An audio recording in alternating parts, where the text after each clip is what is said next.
What's going on, you guys? Link click. Um, this is gonna be a very short review because I'm only like, let me make sure I just confirm how many episodes I'm in. I think I'm 8 episodes deep, and the first season of Link Click was one of my favorites. I love that, the first 3 episodes, four episodes, kind of like, yeah, this is interesting. Then it gets really conceptually. You can tell there's something behind the scenes. You can tell there's like something unfolding. Normally I do this with like pictures and stuff like that, but I'm gonna leave this blank. I'm just gonna give you guys the raw. And the end of that season has one of the most amazing twists and concepts that I did not see coming. And it was beyond exciting, but it seems at times terrifying, right? And so, what I've been doing for the past 3 months, I've been waiting to see it because I just haven't had the time. And I've been actually listening to the soundtrack because the soundtrack and the score for the first season was so good. I started listening to tracks from the second season. And so, finally, today, I got to watch the first 8 episodes of this season, and they are phenomenal. Like, I mean that, like, so serious. Like, the characters Chang and Lu, and even Ling Kuo, um, they are like a family. But specifically, Lu and Chang, like they need each other. Like, not just their powers work symbiotically. Because if you don't know, if you've never seen, the first season or second season, like um Chen can be able to go into any picture and possess the person that was connected to that picture. And then Luke can go through any picture and kind of basically go and oversee what's going on. And Ling is just kind of like the coordinator. She plays the field. But in this season, there is action, there is hand-to-hand combat, there is way more death, and there is an impending feeling of dread and deception and lies and twists at every single corner, every single episode. From the first episode to the episode I just ended on has not let up. There's not been an episode that kind of felt like, oh wow, like this is a down moment. Like, no, like the first season had like down moments. The other thing is so great about this is the first season had certain side characters. They all are in this. And some of them do not make it. And on top of that, like the smallest of episodes, like episode 5, for instance, if you look at the first season, the old guy, um, like just using that as an example, plays a very specific role in one of the episodes, one or two of the episodes of this one.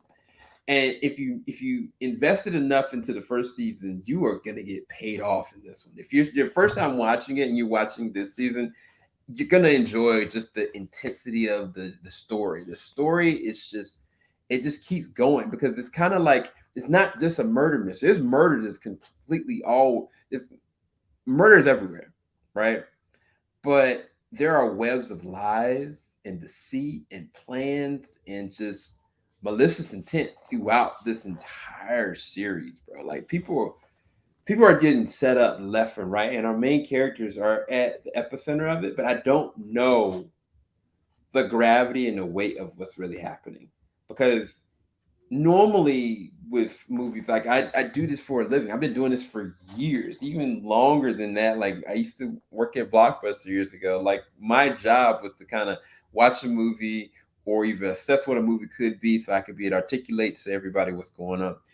This story is so freaking good that I can't conceptually know how this is gonna end.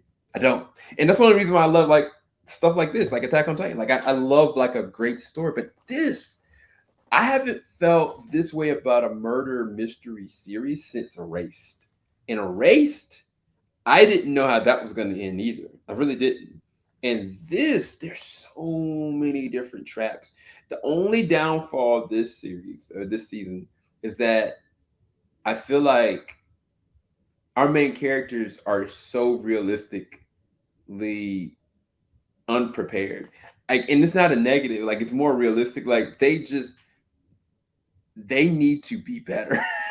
They need to size things up better because they're at a loss right now. And I think the funny thing is if you looked at the end of the last season, it's Luke got incapacitated. Like you don't have him to be able to figure stuff out. So Ching is left at his own devices. And I think that's what makes it even more dangerous is that you really don't know how this is going to go. And I also suspect that there are multiple people with powers. um, how and why I don't know, but dog, like how I'm smiling right now, that's how I've been since the first episode to now. And I've been mad, I've been happy, I've been smiling, I've been in shock more than anything. And it's taking everything in me at 1:10 a.m. at night right now to not look at more. This is a phenomenal, and I mean that, anime. Go and check out season one. I know, I promise you, the first four episodes are gonna be a little rough to get through, but I promise you they'll pay off. And when you get to this second season, it just does not stop. Like the second season is just full tilt. Outro, intro is on point. Soundtrack is still on point. The fights and the choreography of the fights are even better. Like this story is insane, and I love it. I love it so much. Oh my god, I love it so much. Like I really do. 10 out of 10, bro. Like yeah, yeah. This is just my mid-season finale. I've not gotten to the end yet, so we'll see. Hope you guys enjoyed this reactions. And I'm sorry, I did record reactions, but I'll say that for another day. Hope you guys enjoyed this review. I'll talk to you guys a bit later. I make sure you like, subscribe, hit the bell button. Thank you guys so much for watching. Peace. Upgrades. Oops, wrong one.